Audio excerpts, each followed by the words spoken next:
மலேசிய விமானம் ஞாபகம் இருக்கா? அது பற்றிய பகீர் உண்மையை உடைத்த ஆராய்ச்சியாளர்கள் மர்ம முடிச்சு என்ன? விமானம் என்றால் யாருக்குத்தான் பிடிக்காது? பெரியவர் முதல் சிறியவர் வரை எல்லோரும் விமானத்தில் போக வேண்டும் என்றால் குஷியாக கிளம்பி விடுவர். பணம் வைத்திருப்பவர்கள் நினைத்த போதெல்லாம் நினைத்த இடங்களுக்கு விமானத்தில் சென்று வருகின்றனர். மேலும் சிலரது வாழ்க்கையில் விமானத்தில் செல்வது என்பது மிகவும் எளிதான ஒன்றாகவும் உள்ளது. ஆனால் நடுத்தர குடும்பத்தில் உள்ளவர்களுக்கு அப்படி இல்லை. இன்றும் கூட பல நடுத்தர குடும்பங்களில் இருக்கும் எல்லோரும் விமானத்தில் போக வேண்டும் என்பதை தங்களின் கனவாகவே கொண்டுள்ளனர். சில பெற்றோர்கள் தங்களால் போக முடியவில்லை என்றாலும் தங்கள் பிள்ளைகள் போக வேண்டும் என்று நினைக்கின்றனர். ஆனால் இன்றைய காலங்களில் விமானத்தில் போவது என்பதை நினைத்தாலே கொஞ்சம் பயமாகவும் தான் உள்ளது. ஏனெனில் திடீரென்று விமானங்கள் காணாமல் போய்விடுகிறது அல்லது விபத்துக்குள்ளாகிறது. இதுபோலத்தான் 2014ஆம் ஆண்டு தொலைந்து போன விமானம் இன்றும் கிடைக்கவில்லை. அது பற்றிய தகவல்கள் இதோ.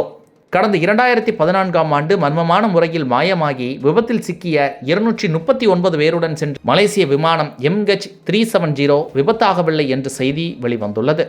தற்போது வரை இந்த விமானம் எங்கே, எப்படி, எதனால் விபத்தானது என்பது தெரியவில்லை. இதைத் தொடர்ந்து தற்போதைய நிலையில் விமானத்திற்கு விபத்து ஏற்படவில்லை என்றும் விமானியின் ஒரு செயலே காரணம் என்று பிரிட்டனைச் சேர்ந்த எக்ஸ்பர்ட் ஒருவர் கூறியுள்ளார். மலேசிய தலைநகர் கோலாலம்பூரில் இருந்து MH370 என்ற விமானம் 239 பயணிகளுடன் சீனாவுக்கு 2014ஆம் ஆண்டு புறப்பட்டு சென்றது. செல்லும்போது நடுவழியில் திடீரென மாயமானது.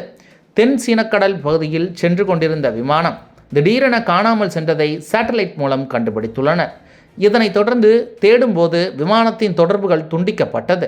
அதனால் விமானத்திற்கு விபத்து ஏற்பட்டிருக்கலாம் என்று இந்த விமானத்தை தேடும் பணிகள் தீவிரப்படுத்தப்பட்டது. ஆனால் கிட்டத்தட்ட 10 வருடங்கள் ஆகியும் விமானத்திற்கு என்ன ஆனது என்பதையும் எங்கு இருக்கிறது என்பதையும் கண்டுபிடிக்க முடியவில்லை. சரி, விபத்தில் சிக்கியிருந்தால் விமானத்தின் ஏதாவது ஒரு பாகம் கிடைத்திருக்கும். ஆனால் அதுவும் கிடைக்கவில்லை.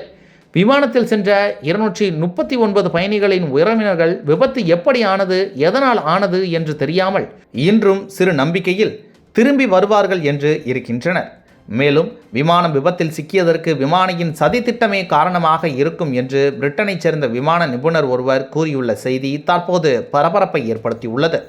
மேலும் விமானத்தை இயக்கிய விமானி விமானத்தில் பயணிக்கும் அனைவரையும் கொலை செய்ய வேண்டும் என்று திட்டமிட்டு கடலுக்குள் செலுத்தியுள்ளார்.